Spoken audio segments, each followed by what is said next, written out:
하여 주시옵소서. 함께 하실 것을 믿고 간구하며 예수 그리스도 이름으로 기도합니다. 아멘. 하나님 말씀 보도록 하겠습니다. 사사기 8장 22절부터 35절까지의 말씀입니다. 사사기 8장 22절부터 35절까지의 말씀, 저와 여러분이 한 절씩 교독하고 마지막 절은 합독하도록 하겠습니다. 교독합니다. 그때 이스라엘 사람들이 기드온에게 이르되 당신이 우리를 미디안의 손에서 구원하셨으니 당신과 당신의 아들과 당신의 손자가 우리를 다스리소서 하는지라. 기드온이 그들에게 이르되 내가 너희를 다스리지 아니하겠고 나의 아들도 너희를 다스리지 아니할 것이요 여호와께서 너희를 다스리시리라 하시니라. 기드온이 또 그들에게 이르되 내가 너희에게 요청할 일이 있으니 너희는 각기 탈취한 귀고리를 내게 줄지니라 하였으니 이는 그들이 이스마엘 사람들이므로 금 귀고리가 있었음이라. 무리가 대답하되 우리가 즐거이 드리리이다 하고 겉옷을 펴고 각기 탈취한 귀고리를 그 가운데에 던지니 기드온이 요청한 금 귀고리의 무게가 금 7,100세겔이요 그 외에 또 초승달 장식들과 패물과 미디안 왕들이 입었던 자색 의복과 또 그 외에 그들의 낙타목에 둘렀던 사슬이 있었더라. 기드온이 그 금으로 에봇 하나를 만들어 자기의 성읍 오브라에 두었더니 온 이스라엘이 그것을 음란하게 위함으로 그것이 기드온과 그의 집의 올무가 되니라. 미디안이 이스라엘 자손 앞에 복종하여 다시는 그 머리를 들지 못하였으므로 기드온이 사는 40년 동안 그 땅이 평온하였더라.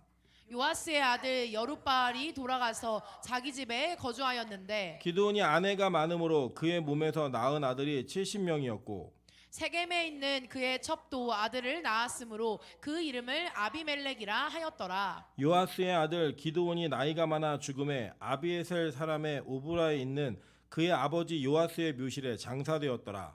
기드온이 이미 죽음에 이스라엘 자손이 돌아서서 바알들을 따라가 음행하였으며 또 바알 브릿을 자기들의 신으로 삼고 이스라엘 자손이 주위의 모든 원수들의 손에서 자기들을 건져내신 여호와 자기들의 하나님을 기억하지 아니하며 또 여룻바알이라 하는 기드온이 이스라엘에 베푼 모든 은혜를 따라 그의 집을 후대하지도 아니하였더라. 아멘. 네, 우리 주변에 있는 분들에게 이렇게 인사하도록 하겠습니다. 당신과 함께하는 밤이 너무 기대가 됩니다. 네, 앞뒤에도 인사하겠습니다. 당신과 함께 있어서 너무 설레는 밤입니다. 네, 뭐 되게 비웃네요. 이게 우리 최영 집사는 앞에 김민현 집사를 보면서 이 밤이 같이 있는 게 그렇게 설레지 않는 그런 느낌으로 웃었습니다. 하여간 우리 간에 교제를 통해서 하나님께서 주시는 은혜가 흘러넘치는 교회가 되었으면 좋겠습니다. 교회는 하나님과의 관계성도 물론 제일 우선순위로 중요하지만 그것만큼 중요한 게 교우들과의 관계성입니다. 우리가 함께 이 밤에 기도할 수 있는 기도의 동지가 있다라고 하는 것을 참된 기쁨으로 여길 수 있는 그런 은혜가 우리 교회 안에 가득했으면 좋겠습니다. 네, 오늘은 사사기 8장 22절부터 35절까지의 말씀을 가지고 꺼지지 않는 열등감이라는 제목으로 우리 기드온의 말씀 마지막으로 증거하도록 하겠습니다.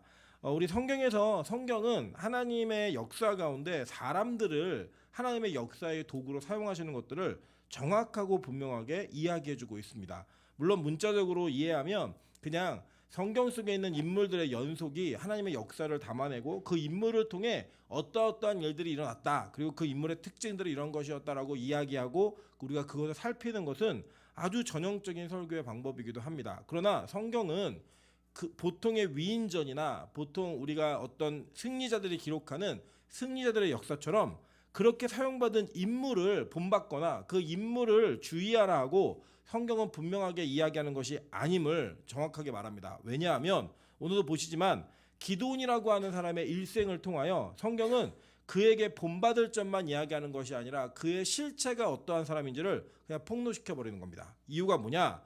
다른 것들이 다른 이유 아무것도 없습니다. 딱 한 가지입니다.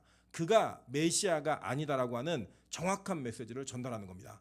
그래서 성경은 뭐 다윗과 같은 인물의 어떤 위대함을 쭉 이야기하기도 하지만 그 사람이 가지고 있었던 약점들을 그대로 성경에 기록합니다. 여러분 솔직히 한번 생각해 보십시오.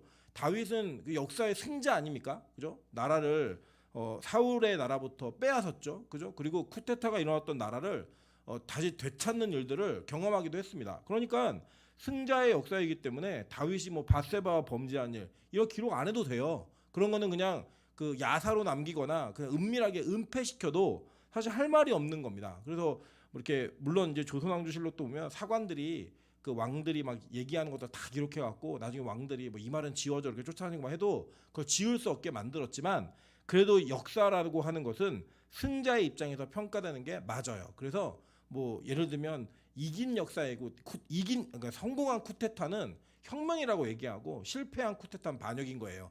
그렇게 따진다면 세속 역사와 다르지 않다면 사실 사사기에 이 인물들을 특별히 오늘 보고 있는 기드온의 마지막 모습을 이렇게 얘기할 때 이렇게 안 좋을 것 같은 뉘앙스가 풍겨져 있고 명백하게 범죄한 내용들은 안 기록해도 되는 거예요. 그래서 성경은 그걸 기록해 버린단 말이에요. 이유가 뭡니까? 이게 바로 메시아가 아니다라고 하는 것을 정확히 알려주는 거예요. 그래서 그것을 통하여서 진짜 메시아가 누구인지를 알려주는 게 성경이 우리에게 이야기하는 것입니다. 그러기에 오늘도 마찬가지지만 계속 연속되어지는 설교 속에 어떤 인물을 다룰 때 그 인물을 본받자, 그 뭐 인물의 좋은 점을 닮아내야 된다 이런 식의 내용들로만 여러분 은혜 받으시면 안 됩니다. 그건 뭐 전혀 없지도 않지만 그런 것들이 주로 쓰여져 있는 목적이 아니라는 겁니다. 그래서 여러분 오늘 기드온이 보시면 기드온은 어떤 사람이었냐면 굉장히 나약하고 연약한 집안에서 하나님의 특별한 선택으로 말미암아 놀라운 승리를 경험하게 된 사람이에요. 여러분 한번 인류 역사를 생각해 보십시오. 300명이 15만 5천 명을 이겼다. 이거 말이 됩니까? 18만 5천 명 이겼다. 이거 말이 안 되잖아요. 그죠? 죄송해요. 13만 5천입니다. 이 말이 안 되는 그 승리의 역사를 이룬 일들을 기록하는 거예요. 우리도 그 영화 중에 영화 300 보신 적 있죠? 예, 그거 보시면 실제로는 300이 아니라 역사를 실제로 살펴보면 1000명의 병사가 더 있었어요. 그리스 군대가. 그리고 그건 이기지도 않았고요. 일주일을 그냥 그 페르시아군이 전진하지 못하도록 막았던 뭐 그런 내용들로 기록돼 있지. 이렇게 300명이 13만 5천을 막 추격해가지고 끝까지 막 잡아 족치는 이런 승리는요. 인류 역사 그 어떤 곳에서 기록되어 있지 않다라는 거예요. 근데 그걸 이룬 사람이 누구예요? 기드온이라고 하는 나약하고 열등감에 사로잡혀진 사람이었다라는 거예요. 그런데 여러분 그 사람이 그 사용받은 그 이후에 모습이 어땠는가라고 하는 것들을 우리는 조금 더 진지하게 살펴봐야 된다고 하는 것입니다. 왜냐하면 이 기드온처럼 사용받는 우리는 여전히 죄인임을 기억하셔야 되고 그 죄의 요소가 그의 인생에 남아있을 때 어떠한 후유증이 남아있으며 우리는 그런 후유증을 어떻게 하면 예수로 말미암아 해결할 수 있는지를 경험하셔야 된다는 거예요. 그게 바로 오늘 설교가 가지고 있는 특별히 우리가 부르짖으며 기도해야 될 내용임을 기억하시면 됩니다. 여러분 보시면요.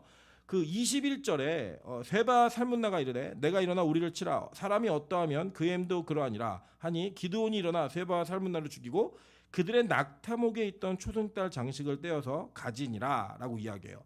자, 이게 신명기 7장 25절에 보면 이 율법에 어긋나는 행동을 지금 기드온이 하고 있는 거예요. 여러분 잘 보시면 기드온의 이 행위가 그대로 백성들에게 옮겨져 갑니다. 그래서 여기 보시면 뒤에 우리가 읽으신 본문 중에 자 한번 보세요. 26절 보세요. 기드온이 요청한 금 귀고리의 무게가 금 7,100세겔이요. 그 외에도 또 초승달 장식들과 패물과 미디안 왕들이 입었던 자색 의복과 또 그 외에 그들의 낙타목에 둘렀던 사슬이 있었더라라고 얘기해요. 이거 누가 취한 거예요?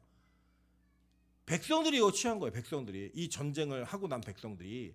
그리고 여러분 이 전쟁 속에서 하나님이 그 아무리 승리를 했어도 취하지 못하게 하는 게 있어요. 손대면 안 되는 게 있다고요. 그거를 백성들이 다 가진 거예요. 다. 그걸 누굴 따라했냐? 바로 기드온을 그대로 따라서 했다는 겁니다. 여러분 그랬더니 이 행위를 본받았던 이스라엘 백성들이 기드온에게 나와서 뭐라고 얘기하냐면 당신과 당신의 손자가 우리를 좀 다스렸으면 좋겠습니다 라고 왕을 구해요. 여러분들 이게 어떤 행위냐면요 이런 겁니다. 하나님이 기드온이라고 하는 아무 보잘것없는 인생을 통하여 이 백성들을 구원하셨잖아요. 그러면 구원받은 백성은 기드온이 누군지 알아요 몰라요? 알잖아요. 사실 그러니까 얼마나 이 연약한 집안인지 알잖아요. 그 알고 있는 사람을 사용하셔서 그 일이 일어났으면 이 백성들의 입장에서는 그 사건을 통해 누굴 봐야 되는 거예요? 하나님을 봐야 되는 거잖아요. 근데 이 사람들이 뭘 구하는지 아세요? 자기들도 열방과 같은 왕을 구하더라는 거예요. 그리고 이게 왜 문제가 되는 거냐면요. 기드온이 여기서 거절해요. 표면적으로는 나 왕 안 할 거야. 나는 너희들 다스리지 않을 거야. 라고 얘기는 했어요. 근데 이게 열등감 있는 사람의 특징이에요. 그 특징을 가지고 안 한다고 얘기했는데 그 뒤에 보면 기드온은 자기의 행실과 자기의 폭로해 버리는 거예요. 그래서 아들의 이름이 뭐였어요? 아비멜렉이라고 하는 우리 아버지 왕이다예요. 그리고 첩이 있었고 부인이 얼마나 많았으면 자녀를 70명이나 나요. 이게 고대에, 그러니까 지금의 예를 들면서 어느 집안에 70 가족이 있대 이러면 되게 깜짝 놀라시잖아요. 근데 고대에 왜 이런 것들이 쓰여 있냐면 그 북한에는 이렇게 뚱뚱한 게 굉장히 큰 부의 상징이잖아요. 그런 것처럼 고대에는 자녀를 많이 낳고 부인을 많이 두는 게 그 왕들의 권력이 얼마나 큰지를 상징하는 상징이었어요. 그래서 뭐 솔로몬이 1000명이다 그러면 한번 생각해 보세요. 1000명과 지금 일반적인 부부 생활을 매일 같이 했겠습니까? 같이 알콩달콩 살면서 자기야 뭐 왕 뭐 이러면서 막 계속 그랬겠어요? 아니에요. 다 정략 결혼했는데 그 정도의 영향력이 있는 왕이라는 거예요.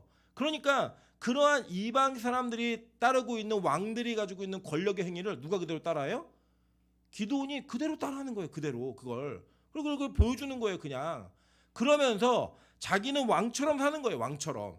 그 자녀들도 자신의 집안을 그렇게 대접하지 않는 것 때문에 아비멜렉이라고 하는 소위 말하는 성경에서 분류할 때 적사사는 뭐냐면 사사 중에 하나님을 철저히 대적하는 모습으로 나온 사사들을 얘기하는 거예요. 그런 사사가 등장하게 되는 그런 일이 벌어지더라는 거예요.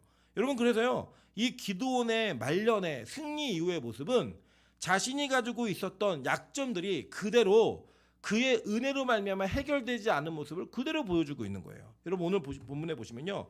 이 열등감의 시작이 왜 이렇게 끝나지 않는 문제인가를 성경은 우리에게 정확하고 분명하게 알려줍니다. 창세기 3장 4절부터 5절 한번 보도록 할게요.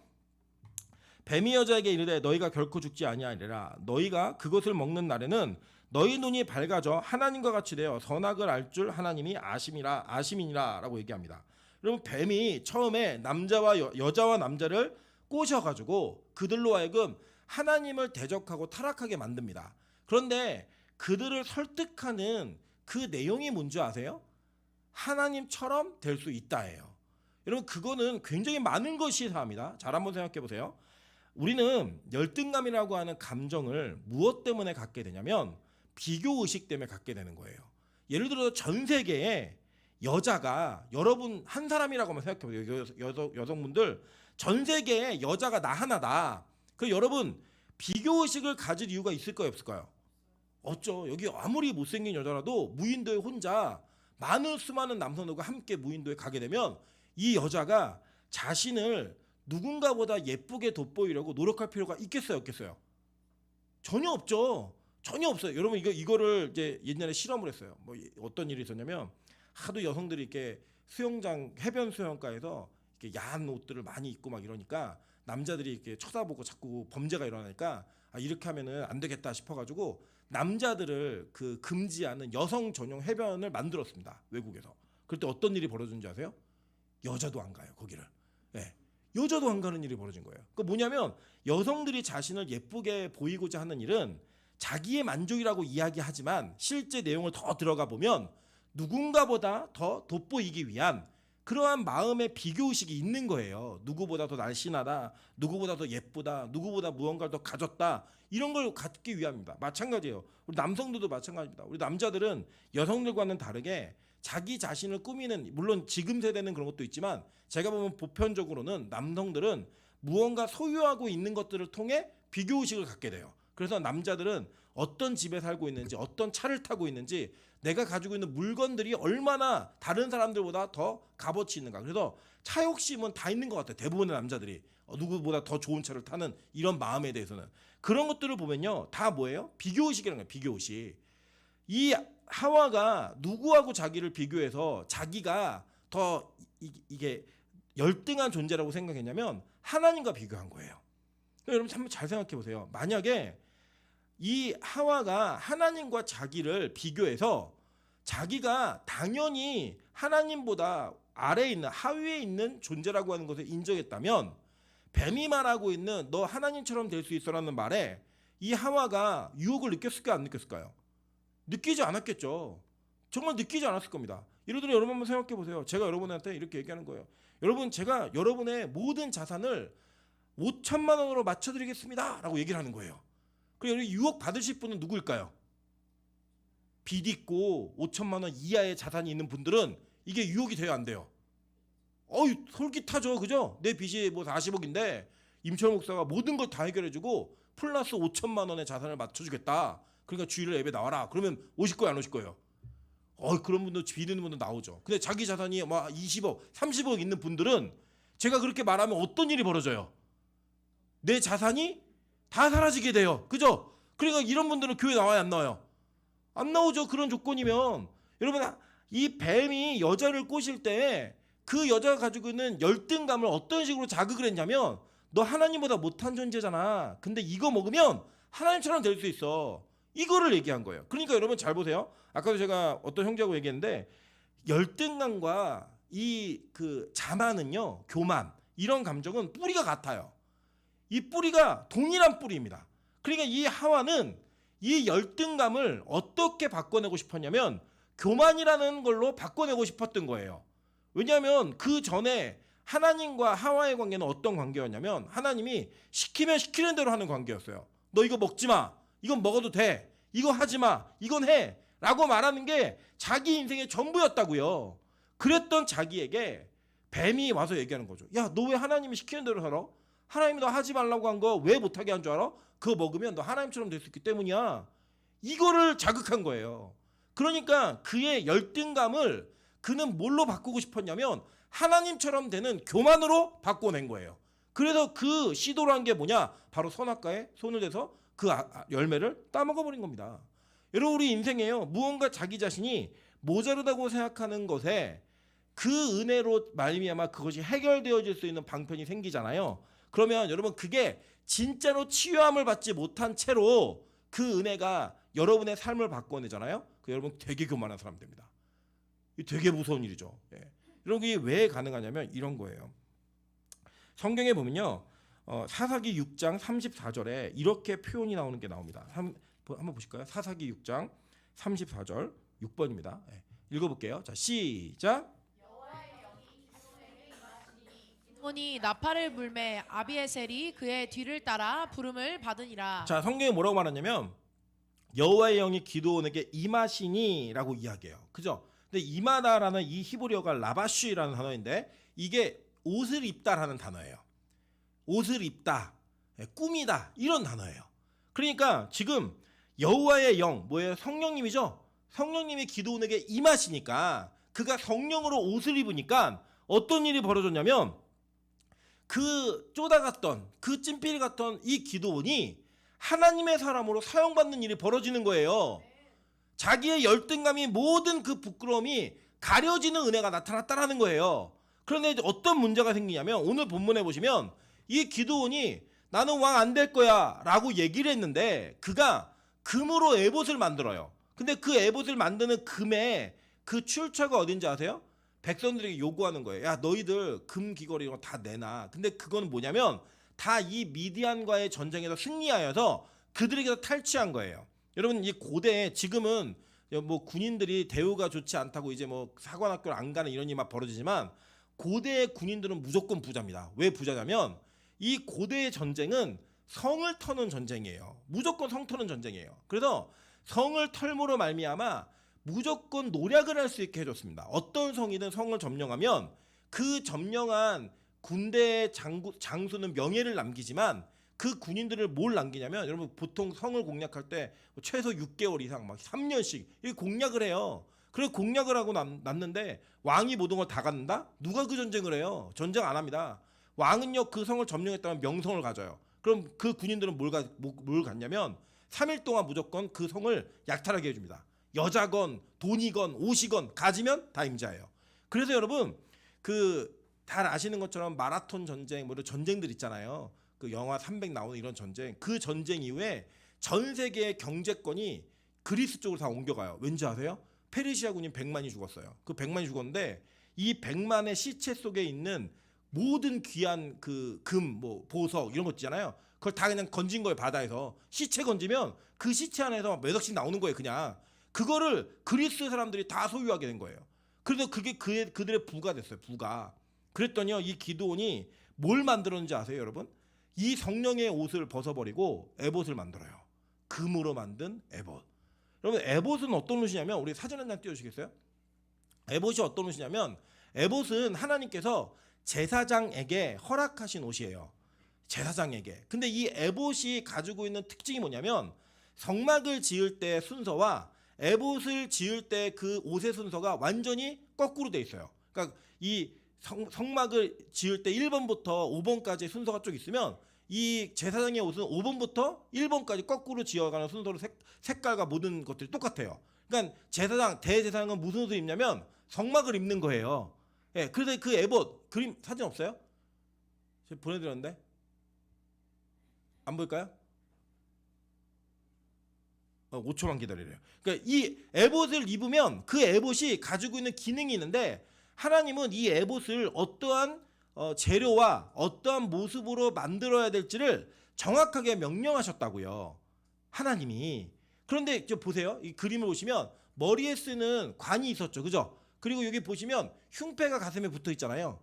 그리고 그 왜 알록달록한 약간 나이론 재질 같은 그런 천이 보이세요? 우리 그러니까 이야기할 때 그러니까 앞치마처럼 입으신 그게 에봇이에요. 그게 이 에봇은 그래서 원래 저러한 재질로 여러 가지 색깔을 섞어서 여기에 쓰이는 그 금은 이 네모난 판, 지성스러운 상징하는 네모난 판과 이 에봇 끝에 달려진 그 금방울 요 정도 만드는 이런 것들로 금만 돼 있지 나머지는 금으로 만들지 않게 되어 있습니다. 그런데 이 기드온은 이 에봇을 만들려고 했던 하나님께서 명령하신 그 명령을 정면으로 어겨요. 그 자기가 볼 때 좋은 걸로 만들어낸 거예요. 뭘로 만들었냐? 그 당시에 전쟁을 하고 난 이후에 전리품으로 취한 금을 가지고 만드는 거예요. 그래서 전혀 맞지 않는 성경에 의지하지 않는 모습만 같았지만 내용물과 그 만든 재료는 전혀 다른 금 에봇을 만들어 놓고 그것을 자신의 집에 두었다라고 이야기하는 거예요. 여러분 잘 생각해 보세요.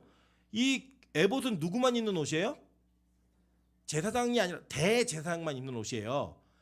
대제사장은 제사장 중에서도 그 시기에 딱 한 사람밖에 없는 거예요. 구약 시대니까. 신약에 가면 약간 정치적 목적 때문에 여러 대제사장이 있지만 이때는 딱 한 명만 있는 거예요. 한 명만.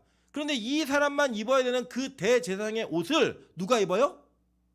기드온이 만들어서 집에다 갖다 놓은 거예요. 이건 의도는 너무나 명확한 거죠. 자기는 왕이 되지 않겠다라고 이야기했지만 백성들로 하여금 나는 너희들과 다른 존재야 라고 하는 걸 보여주고 싶었던 거예요. 여러분 지금의 목사는 대제사장이 아닙니다. 그러나 그 당시의 대제사장은 하나님과 인간의 사이를 중재하는 중보자의 상징이었기 때문에 신분이 달랐어요. 신분이. 그 신분이 다른 것들을 보여주고 싶었던 거예요. 누구에게? 백성들에게. 그런데 그것을 그대로 만든 것이 아니라 실제로 대제사장이 사용하는 에봇보다 더 멋지게 만들기 위해 금으로 만들어낸 거예요. 그 금으로 만들어내고 그것을 보는 사람들, 그것을 바라보는 사람들로 하여금 그것을 음란하게 섬기게 만들어낸 거예요. 이게 왜 그런지 아세요? 이 기드온은 자기 자신이 눈에 보이지 않게 입었던 성령의 옷보다 자기 눈에 보이는 금이 훨씬 더 멋져 보였던 거예요. 이게 누구의 특징이냐? 이 열등감이 완전히 회복되지 않은 사람들의 전형적 특징이에요. 전형적 특징. 여러분 이거 보시면 기드온이 야 너희들 금 귀고리 다 빼내라고 얘기해서 그걸로다가 금으로 뭘 만들어요. 이게 무슨 장면이 생각나세요? 출애굽 이후에 금송아지 만드는 사건과 똑같잖아요.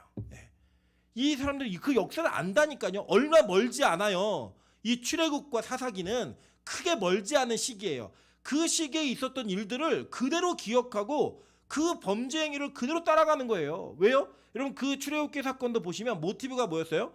눈에 보이던 모세가 없어져 버린 거예요. 그러니까 그들은 눈에 보이지 않는 하나님을 눈에 보이는 하나님으로 만들기 위해 금송아지를 만들어 놓고 이것이 너희를 애굽에서 인도해낸 하나님이다 라고 이야기하면서 그 금송아지 앞에서 뭘 했는지 아십니까? 번제와 화목제를 드렸다고 성경은 이야기해요. 번제와 화목제를 드렸다고. 예배를 드린 거예요. 예배를. 그러니까 여러분 교회라고 하는 공동체가 예배라고 하는 그 관계성을 통해 하나님을 섬긴다라고 말은 하고 있는데 그 하나님을 섬기는 과정 속에 고백은 진짜 많이 해요. 뭐 나는 아무것도 아닙니다. 뭐 주님 없이는 살 수 없습니다. 이런 고백은 정말 많이 하고 있지만 정말로 내가 아무것도 아닌 것처럼 여겨지면 그게 너무나 큰 상처가 되고 그걸 못 견디기 때문에 자기 자신을 어떻게든 대단한 존재처럼 꾸미고자 그것을 노력하는 그 행위가 교회 안에 있더라는 거예요. 그래서 그게 뭐예요? 하나님처럼 되고 싶은 그 선악과를 따먹었던 마음이 그대로 있는 거예요. 그 결과가 뭔지 아세요? 여러분 교회에서 예배를 드리는데 여러분의 예배 행위가 사람들의 눈을 의식하고 있어요. 예배하는 모습이 사람들이 나를 어떻게 바라볼지, 어떻게 나를 이해할지, 나를 어떻게 평가할지에 대한 민첩하고 예민한 안테나가 항상 세워져 있는 거예요. 그래서 여러분 그런 사람들의 이런 치유받지 못한 사람들의 특징이 뭐냐? 다 잘 보여야 되는 거예요. 그러니까 위장하고 가장하고 자기 자신을 꾸며내고 무언가 실체가 들켜버리면 그 들킨 것 때문에 견디지 못하는 부끄러움이 그의 인생 속에 계속 남아있으니까 항상 위장하고 가장된 인생을 사는 거예요. 괜찮은 것처럼 아무것도 아닌 것처럼 그렇게 살아가지만 실제로는 자기가 꾸미고 가지고 있는 소유하고 있는 모든 것들을 통해 내가 남들보다 얼마나 위대하고 괜찮은 사람인지를 보여주는 것을 통해 위안감을 느끼는 거예요. 이게 얼마나 위험한 일인지 아십니까? 예를 들면 뭐 다른 사람들은 10만 원씩 헌금할 때 나는 50만 원 헌금하니까 나는 괜찮은 사람이야. 다른 사람이 10분 기도하고 돌아갈 때 나는 1시간씩 기도하니까 나는 괜찮은 사람이야. 다른 사람이 30분 봉사할 때 나는 2시간, 3시간씩 봉사하면 나는 정말 괜찮은 사람이야 라고 말하는 그 위장이 우리 자신을 얼마나 하나님 앞에 우상숭배하는 자들로 만들고 있는지를 성경은 오늘 폭로하는 거예요. 기도원의 모습을 통해. 이게 바로 우리의 모습이라는 거예요. 여러분 이렇게 자기의 인생을 그 가장됨으로 점철하다가 그리고 그 열등감이 꺼지지 않는 열등감을 끄지 못한 자가 정말 어떤 사람들이 선망할 만한 위치에 갖고 망한 사람을 성경은 대표적으로 등장시킵니다. 먼저 볼게요. 가인과 아벨을 좀 보도록 할게요. 창세기 4장 5절부터 8절입니다. 가인과 그의 제물을 받지 아니하시니라. 가인이 몹시 분하여 안색이 변하니 여호와께서 가인에게 이르시되 내가 분하여 하면 어찌 됨이며 안색이 변하면 어찌 됨이냐. 내가 선을 행하면 어찌 낯을 들지 못하겠느냐. 선을 행하지 아니하면 죄가 문에 엎드려 있느니라. 죄가 너를 원하나 너는 죄를 다스릴지니라. 가인이 그의 아우 아벨에게 말하고 그들이 들에 있을 때 가인이 그의 아우 아벨을 어떻게 했어요? 쳐 죽이니라 라고 얘기합니다. 잘 보세요. 예배를 받지 않은 건 하나님이 안 받으신 거예요. 그죠? 근데 가인은 그 예배를 받지 않은 하나님으로 인하여서 분노를 하는데 이 분노가 원래는 누구에게 가야 되냐면 자기 자신에게 가야 돼요. 자기 자신에게 가는 게 맞죠. 내가 예배를 드렸는데 실패했어요. 와, 내가 그 예배를 실패해서 하나님 내 예배를 안 받았네. 너는 도대체 뭘 했니? 이렇게 가는 게 정상이에요. 근데요, 이 분노가 어디로 갔는 줄 아세요? 열등감으로 가니까요. 자기하고 함께 예배를 드려서 예배를 받았어요. 여러분 예배는 1대1의 관계잖아요. 하나님과. 그러니까 하나님이 아벨의 예배를 받은 게 왜 자기에게 그 아벨에게 분노를 풀어야 되는 그게 목적이 돼요. 그 목표물이 되는 게 아니잖아요. 정상적이지 않은 사고예요. 근데 이는 그 열등감이 시작되고 발전되어지는 아담과 하와의 자녀잖아요. 그 죄가 그대로 유전이 되어서 그의 인생에 하나님이 나의 예배를 받지 않았다는 것 때문에 불쾌함이 일어났고 그 불쾌함은 하나님이 받으시는 예배자에게 쏟아지게 되어 있었어요. 그러니까 그를 죽여버린 거예요. 여러분 그게 이렇게 하는 일이에요. 예배를 잘 드리고 열심히 기도하고 헌신하고 그러면 우리는 나는 왜 저렇게 못하지?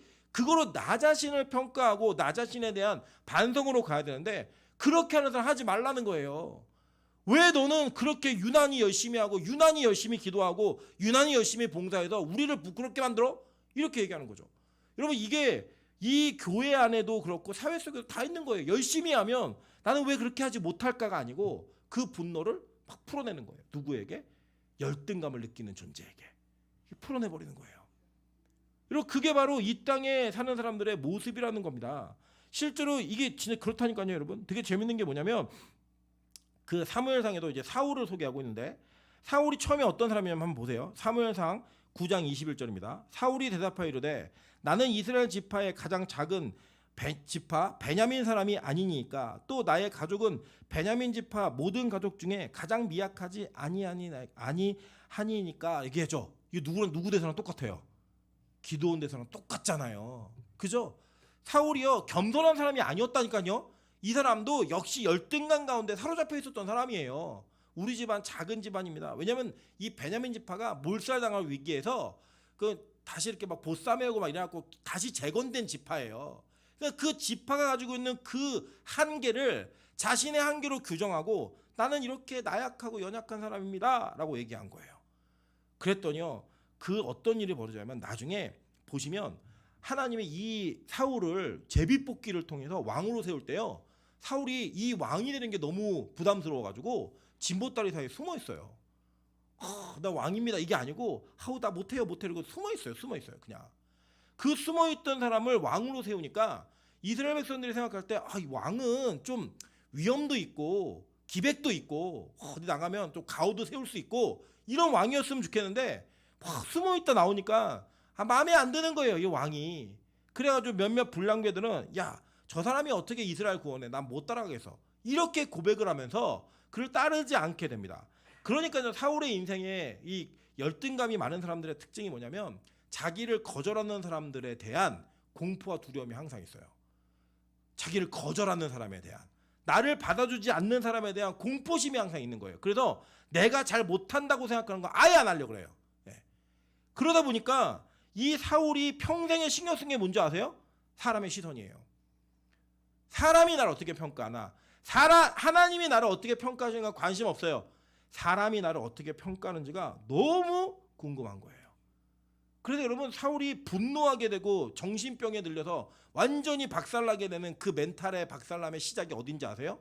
사울은 천천히요, 다윗은 만만히요. 이거부터 시작해요. 심히 불쾌하고 노하여, 이렇게 성경은 얘기해요. 그리고 그날부터 다윗을 주목하였더라 얘기합니다. 어떻게 주목한 거예요? 저놈이 어떤 일을 저질러서 나보다 더 좋은 평가를 받는가, 이거에 주목하는 거예요. 여러분, 인생에서 그런 게 있잖아요. 우리가 예쁜 사람, 내가 좋아하는 사람을 주목하잖아요. 뭘 해도 예뻐요. 뭘 해도. 그래서 여러분, 제가 보면 이렇게 연애하는 초기에는요, 막 여자가 밥풀을 흘리고 물건을 흘리고 다니잖아요. 그 흘리고 다니는 모습 이런 게 백지 미로 보여요. 근데 이게 막 이 여자가 싫어지는 때가 되는데 여자가 뭐 흘리고 막 이렇게 하잖아요. 백치예요, 그냥. 저 백치, 내가 같이 못 있겠어. 이렇게 돼요, 진짜. 그리고 모든 게 다 그렇게 걸려버려요. 여러분, 한번 경험해 보세요.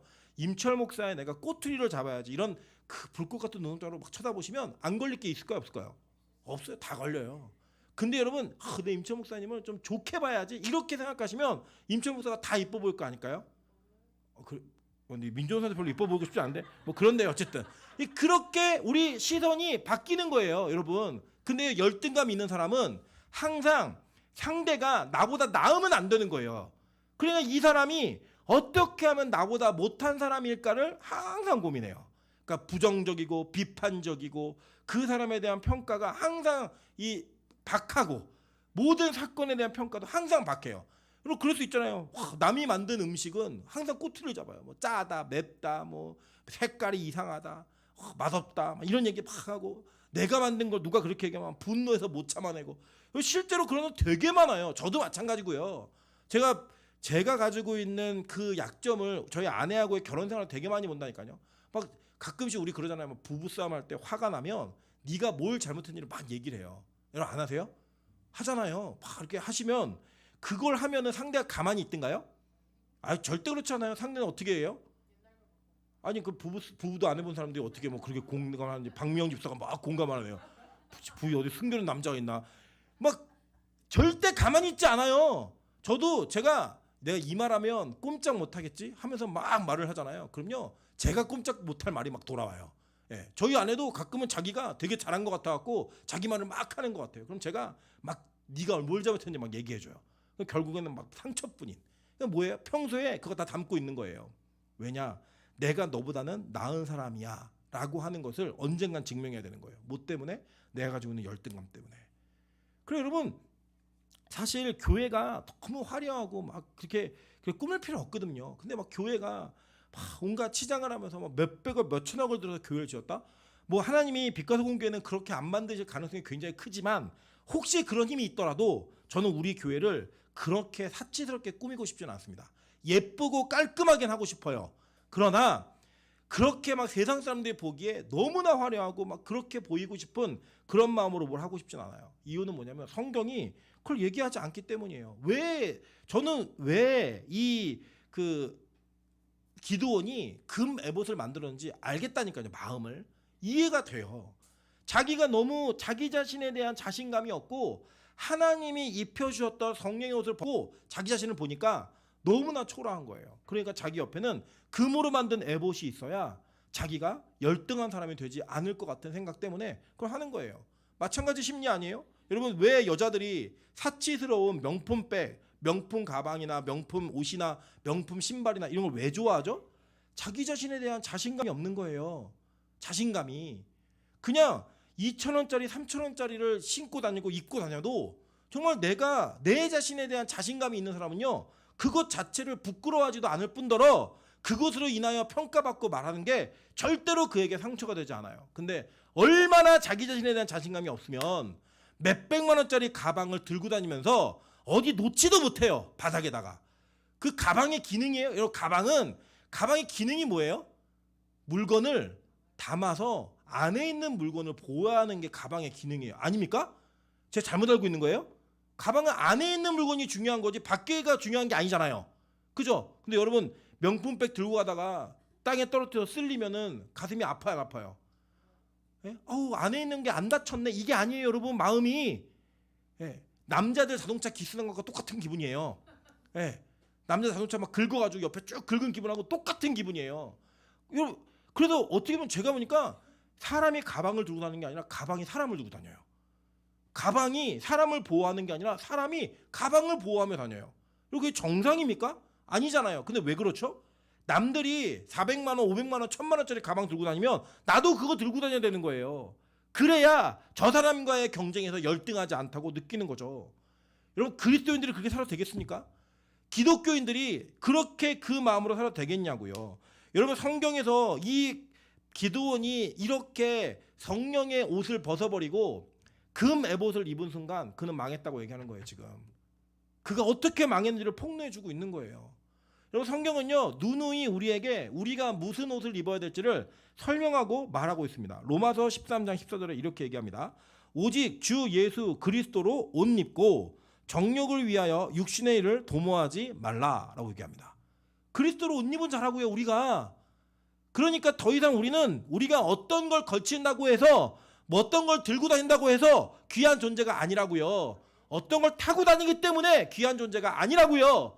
우리는 그리스도로 옷 입었기 때문에 이 세상이 도모하고 육신에 도모하는 일들을 피하면서 정욕을 제어할 수 있는 특별한 능력이 생긴 자들이에요. 그게 누구였어요? 원래 하나님의 영으로 옷 입은 기드온이었다고요. 근데 그 기드온이 이제 그 사역이 끝나고 나서 자기 영적 관리가 제대로 되지 않으니까 금회복 갖다 만들어 놓고 그거를 음란하게 섬기게 한 거예요. 그 누구 섬기게 한 거예요? 자기 섬기게 한 거예요. 자기 섬기게. 그게 그 모습이었다는 거예요. 여러분 성경은요 우리에게 정확하고 분명한 하나님께서 원하시는 사람들이 어떻게 살아야 되는지를 알려주고 있어요. 베드로전서 4장 1절부터 2절입니다. 그리스도께서 이미 육체의 고난을 받으셨으니 너희도 같은 마음으로 갑옷을 입으라 라고 얘기했어요. 이게 뭐예요? 영적 전신갑주예요. 여러분 그래서 우리 그리스도인들은 내가 영적 전신갑주를 입었는지 입었지 못했는지를 통해서 내가 얼마나 귀한 존재인지 아닌지를 이야기할 수 있는 사람들인 거예요. 얼마짜리 옷을 입었는가, 얼마짜리 차를 타고 다니는가 이게 아니라 내가 어떻게 그리스도로 무장했는가, 그리스도로 옷 입고 있는가, 내 부끄러움을 어떻게 가리고 있는가, 이거를 통하여 우리 자신이 어떻게 다른 존재를 증명하는 거라고요. 여러분 오늘 성경에서 이 기드온은 어떻게 실패했는지를 너무나 분명하고 명확하게 우리에게 증거했습니다. 여기 보면 이 금의 무게가 약 19.4kg예요. 그럼 쉽게 입을 수 있는 옷이 아니에요. 이거는 여러분 20kg짜리 옷을 입는다고 한번 생각해 보세요. 완전 갑옷이나 갑옷. 이것을 입고 그는 효용성도 없고 실효성도 없는 이 옷을 입고 자기가 얼마나 위대한 존재인지를 자랑했어요. 뽐냈다고요. 그것을 집에다 두고 백성들로 하여금 그걸 섬기게 하는 그 범죄함을 통하여 그 집안에 어떠한 일이 벌어지는지 여러분 나중에 이 아비멜렉이 너의 아버지는 왕이야 이렇게 얘기했던 아비멜렉이 자기 형제들을 다 죽여요. 요담 한 사람 빼놓고 다 죽여버렸어요. 형제들의 동족 상잔의 비극이 일어나는 이런 일들이 그 집안에 벌어지는 거예요. 기드온을요 그 후대의 사람들이 이 대우하지도 않아요. 집안 사람들을. 이유가 뭔지 아세요? 여러분 이거는 이스라엘 백성들의 죄도 폭로하는 이 역할도 하지만 동시에 기드온이 이 땅에서 자기가 있지 않아야 될 위치에 있었던 그것 때문에 하나님께서 그의 집안을 완전하게 땅에 묻어버리시는 이런 일이 벌어지는 거예요. 여러분 이런 겁니다. 우리가 지금 기도하는 대부분 노력하는 것들을 보시면 이런 거예요. 하나님 나는요 이러한 존재가 되고 싶어요.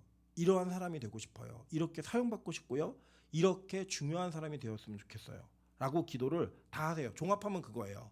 하나님 이런 직장도 주셨으면 좋겠고 이런 남편이나 이런 아내도 주셨으면 좋겠고 우리 환경을 이렇게 바꿔주셨으면 좋겠어요. 라는 거예요. 그래서 저는 이것 전에 여러분 하실 게 있어요. 뭐냐면요. 정말로 성령으로 옷 입는 성령 충만을 절대로 여러분 양보하시거나 밀리시면 안 돼요. 그러면 우리는 기드온이 되고 사울이 되는 거예요. 우리 열등감이라고 하는 거는 꺼지지 않는 불 같아서 우리 평생 해결이 안 됩니다. 왜냐? 아담과 하가 그렇게 죄를 지었거든요. 하나님보다 열등하다고 생각했는데 여러분 하나님 같은 존재가 되어서 열등해지지 않는다라고 하는 그거는 이루어질 수 없어요. 언제 이루어지냐면 주님이 다시 이 땅에 오셔서 재림 때가 되고 그 재림의 은혜로 말미암아 백보자의 심판을 통해 영화의 단계에 들어가야 우리는 하나님 같은 존재가 될 수 있어요. 그 전에는 절대 그 경지에 못 다다라요. 내 힘으로는, 내 의지로는. 그래서 우리는 항상 이 열등감을 안고 살아요. 그래서 이게 남들보다 좀 나아 보이면 교만으로 드러나는 거고 남들보다 못해 보이면 그 진짜 너무 비루한 그 비참한 열등감이 여러분을 사로잡고 놓지 않는 거예요. 그게 우리 평생 있다니까요. 아까도 송교가 그러더라고. 자기는 열등감은 별로 좀 자유로운 것 같아요. 저도 마찬가지예요. 저도 열등감이라는 건 되게 자유로웠어요. 제 인생에서. 그런데 여러분 저에게는 뭐가 있냐면 교만이라고 하는 분명한 요소가 있는데 그게 뭐냐. 제 안에 저보다 더 훌륭하고 위대한 사람이라고 제가 남을 인정하지 않는 거예요. 그러니까 제 안에 열등감이 없는 것처럼 보이는 거지만 그 안에 뿌리에는 뭐가 있냐. 나도 역시 하나님처럼 되고 싶다라고 하는 그 아담과 하와의 죄처럼 내가 가지고 있는 열등감의 뿌리가 있는 거예요. 그래서 더 교만한 거예요. 여러분보다. 어쩌면 열등감이 없는 사람들보다 자기는 열등감이 별로 없어요라고 말하는 사람들은 더 교만한 사람이에요. 왜냐하면 다른 사람이 인정하지 않는 거예요. 그래서 그 뿌리가 똑같아요. 우리 모두는. 그래서 우리는 성령 충만하지 않으면 그리스도로 옷 입지 않으면 우리는 다 기드온 됩니다. 우리 다 이 사울 돼요. 제가 그래도 좀 괜찮아졌다라고 느꼈던 지점이 언제냐면 이런 거예요. 요 근래 이제 제 친구 동기 형님들 뭐 동기들 이런 사람들이 그 교회에 막 이렇게 목회하러 이제 청민받아 담임으로 가고 막 가요. 가는데 물론 그들의 생각이 아니라 제 생각이에요. 그냥 제 생각인데 제가 볼 때 누구보다는 제가 나은 것 같다는 느낌이 있어요. 제 안에 그냥. 예. 그런데 그 친구들이 더 좋은 환경과 더 윤택한 환경 속에서 목회를 시작하는 걸 딱 보면 제가 옛날에는 그걸 못 견뎠거든요. 제가 어떻게 나보다 이걸 못 견뎠어요. 근데 제가 그거를 이제는 아무렇지도 않게 받아들이더라고요. 하나님이 저 사람은 저렇게 인도한 거고 난 이렇게 인도한 거야. 그래서 저는 제가 그 열등감으로부터 뭔가 해결된 줄 알았어요. 근데 그게 아니고요. 제가 이런 마음이라는 거를 또 자랑하며 나는 누군가와 다르다는 걸 얘기하고 있어요. 뭔지 아세요? 이게 무슨 감정인지 아세요? 나는 너희들이 가지고 있는 그런 것 때문에 비교하고 열등하고 이런 걸 느끼는 사람이 아니야. 그래서 나는 너보다 나아. 제 안에 그 열등감이 다른 교만으로 들어오고 있는 거예요. 여러분 제가 데블스 애드버킷이라는 영화 혹시 보신 적 있으세요? 그 영화에 보면 그 영화의 내용이 뭐냐면 어떤 변호인이 정말로 명백하게 죄를 지은 사람을 변호를 해줘요. 그래서 이 사람이 무죄를 받게 해요. 성범죄를 저지른 남자를 변호해가지고. 그래갖고 유명한 변호사가 됐는데 그 변호사가 되니까 막 세상의 유혹들이 막 와가지고 막 타락하는데 그 타락의 이면에 누가 있냐? 마귀가 있다라는 걸 보여줘요. 그래서 나중에는 이 남자가 이 유혹을 너무 못 견디다가 자기 자신이 권총으로 자살하는 걸로 그 마귀의 유혹에서 딱 깨어나요. 그 깨어났는데 그게 다 환상이었어요. 그리고 자기가 변호하는 그 시점에 다시 돌아와 있는 거예요. 그래갖고 그 시점에서 이 사람이 어떻게 하냐면 그 자기가 변호하던 사람이 명백한 죄를 지었다는 걸 아는 그 순간에 변호를 포기해요. 포기하면서 자기 부인과 함께 그 법정을 나갑니다. 승률 100%의 변호사가 그 일을 하는 거예요. 이전과는 다른 선택을 하는 거죠. 그랬더니요, 기자가 당신을 취재하고 싶습니다 라고 얘기했더니 이 부부가 한참 고민하다가 네, 인터뷰에 응하겠습니다 그리고 딱 가요. 근데 그 기자가 그 마귀의 모습 다시 변해요. 그게 뭔지 아세요? 우리는 항상 어떤 선택을 하든 자기 자신이 가지고 있는 그 선택 속에 내가 무언가 대단한 일을 했고, 내가 누구보다 낫고, 내가 누구보다 좋은 선택을 했다는 그것을 통하여 우리가 원초적으로 가지고 있는 열등감을 다 덮어가며 살고 있는 거예요. 여러분, 세상은, 그 영화는 그렇게 살고 있는 세상 사람들을 다 조롱하는 거예요. 가난하게 살면서 내가 깨끗하고 청렴하고 결백하다라고 얘기하는 사람이 가지고 있는 교만, 그리고 그것을 갖지 못해서, 부를 갖지 못해서 막 그 애절하게 살고 있는 열등감, 이 모든 사람들이 다 같은 뿌리를 가지고 있다는 그 영화는 폭로해버리는 거예요. 여러분, 기독교인들은요, 어떤 선택을 통하여 우리가 가지고 있는 그 선택 때문에 내가 이 열등감으로부터 벗어났습니다, 자유합니다 라는 것을 주장하며 살 수 있는 존재가 아니에요. 우리는 그냥 내 안에 그 요소가 애초부터 있음을 인정하는 사람들이에요. 그렇기 때문에 우리가 해야 될 일은 뭔지 아세요? 계속 그리스도로 옷 입어야 해요. 그거 아니면 해결 방법이 없는 거예요. 계속 예수로 옷 입어야 돼요. 그거 아니면 해결 방법이 없어요. 여러분, 들어보면 진짜 웃기지 않습니까? 여러분 보세요. 우리 뭐 목사와 장로와 권사와 이런 분들 막 나누는 대화를 들어보세요. 자기 자랑 아닌 게 어디 있어요? 다 자기 자랑 한다니까요. 그리고 그는 자기 자랑 안 하는 것처럼 자기를 겸손하게 포장하는데 그 포장을 하면서 나는 겸손한 사람이야 라고 자랑을 해요. 왠지 아세요? 그 열등감과 교만함을 어떠한 방식으로든 상황에 맞게 교차적으로 사용하는 거예요. 내가 뭔가 남들보다 잘하는 것 같으면 교만함으로, 못하는 것 같으면 열등감으로, 이걸 가지고 계속 자기를 방어하며 자기 위장하며 살고 있는 거예요. 그때 우리에게 필요한 거 딱 한 가지예요. 정직함으로 벌거벗은 모습으로 하나님 앞에 나오는 거예요. 하나님, 나 원래 이런 쓰레기 같은 죄인이거든요. 주님이 옷 입혀주시지 않으면 저는요 이렇게 창피함을 당할 수밖에 없는 존재이고, 교만함으로 남을 죽일 수밖에 없는 존재이고, 열등감으로 남을 끌어내릴 수밖에 없는 존재임을 고백하셔야 되는 거예요. 그리고 그분이 나에게 입혀주시는 그리스도라는 옷, 그 옷으로 만족하는 인생을 사는 거예요. 그 옷으로 행복한 인생을 사는 거예요. 그게 그리스도인들의 모습인 겁니다. 저는 오늘 여러분이 기도원의 마지막을 보시면서 여러분 어떤 마음이 드세요? 그렇게 사용받았던, 나는 우리 집에서 제일 약하고 우리 가문 제일 약한 가문입니다, 그래서 믿음으로 결단으로 그 인생을 걸었던 그의 인생의 마지막이 너무 비참해 보이지 않으십니까? 이게 뭐라고 금앨범 만들어 놓고, 그죠? 여기에다가 아내 많이 얻어갖고 자식 많이 낳아놓고 그거를 사사의 인생이라고 마무리하고 있는 그 기도원.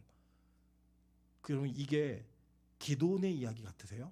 그럼 오늘 여러분 설교 다 잘못 들으셨어요. 이 이야기는 우리의 이야기예요. 그래서 우리는 오늘 다시 기도해야 돼요. 하나님, 나를 좀 옷 입혀주세요. 그리스도로. 하나님, 내가 영적 전신갑주로 무장할 수 있게 좀 도와주세요. 그렇게 살아야 합니다. 그래서 우리는 이 열등감을, 꺼지지 않는 열등감을 예수 그리스도는 옷으로 덮어서 꺼야 돼요. 아무 의지로 안 돼요. 아무 결단으로 안 돼요. 그렇게 하지 않으면 우리 인생은 교만으로 끝나든지 열등감으로 끝날 겁니다. 근데 뿌리는 같아요. 뿌리는 하나님보다 못하다는 열등감이에요. 거기서 오고 있는 여러분의 인생의 괴로움들을 이겨냈으면 좋겠어요. 제가 저희 아내의 간증을 나누면서 마무리하고자 합니다. 저희 아내가 수업을 이렇게 열심히 해요. 열심히 하는데 그 열심히 준비하는 과정 속에서 저희 아내에게 어떠한 마음이 있냐면, 내가 열심히 해야겠다라는 그 열심을 통해 사람들에게 나눠주고 싶은 욕심이 좀 있는 것 같아요. 그래서 지난 학기인가 전과목 수업 평가가 100점이 나온 거예요. 다. 저희 아내가 너무 감격스러워가지고 수업을 준비하는데, 그 수업을 준비하면서 이번 학기에는 철저하게 박살나고 있어요. 네. 왜 그러냐면 자기는 말을 잘 못한다라고 하는 그 열등감이 있었는데, 그게 뭔가 해결되는 것 같으니까 그 해결됨이 교만으로 가가지고 하나님의 영광, 하나님께 돌려야 되는 영광을 자기가 취하고 싶은 거예요. 수업 잘하는 교수라는 그 칭호를 얻고 싶은 거예요. 그래서 그 열심히 하다 보니까 실패 계속 하는 거예요. 그저께 밤에 저한테 그 얘기를 같이 대화를 나누면서 제가 이렇게 얘기했어요. 첫째, 무조건 하나님만 신뢰해라. 그리고 하나님이 너에게 주신 그 은사와 너를 사랑하시는 그 하나님을 신뢰하고 너를 신뢰해라. 사용받는 그 하나님께 맡겨. 그리고 모든 영광을 하나님께만 돌려서 그 영광을 도둑질하지 마. 그래야 우리가 평생 하나님의 영광을 도둑질하지 않고 살 수 있어. 그래서 저희 아내가 이렇게 고백하더라고요. 자기가 그동안 하나님의 영광을 도둑질해왔대요. 하나님의 영광을 도둑질해왔대요. 그 고백을 하고 그 다음날 수업을 할 때 하나님을 의지하는 방법으로 수업을 했더니 너무 수업이 잘 되더라는 거예요. 그 수업이 잘 되고 난 다음에 저희 아내가 저한테 문자를 하나 썼어요. 뭐라고 했냐면 하나님의 영광을 도둑질하지 않게 기도해줘. 우리 평생 그렇게 살아야 되는 거예요. 평생. 어쩌면 우리는 우리 인생을 그렇게 하나님 앞에서 사람들 앞에서 좋아 보이게 만들기 위해 막 노력하며 살고 그 영광이 우리에게 오면 다 주님께 돌리는 게 아니라 다 내 것처럼 여기는 그런 모습이 있을 거예요. 특별히 하나님의 특별한 재능을 주신 분들 이 문제에 철저하게 집중하십시오. 내가 무언가 자신 있다고 생각하고 내가 이거는 남보다 낫다라고 생각하는 그런 부분이 있는 분들은 오늘 기도 더 많이 하셔야 돼요. 어떻게 기도하셔야 되느냐? 하나님, 내가 하나님의 영광을 도둑질하지 않게 도와주십시오. 그리스도의 옷 입음으로 말미암아 이루어진 일들을 내 옷처럼 여기지 않게 도와주십시오. 그래서 오늘 벌거벗은 모습을 폭로하세요. 그 모습을 하나님 앞에 다 드리세요. 그래야지만 우리 꺼지지 않는 열등감이라는 이 불꽃을 하나님의 은혜로 덮어서 끌 수 있습니다. 그렇게 오늘 밤 이 문제 해결하시는 저 여러분 되시기를 주님의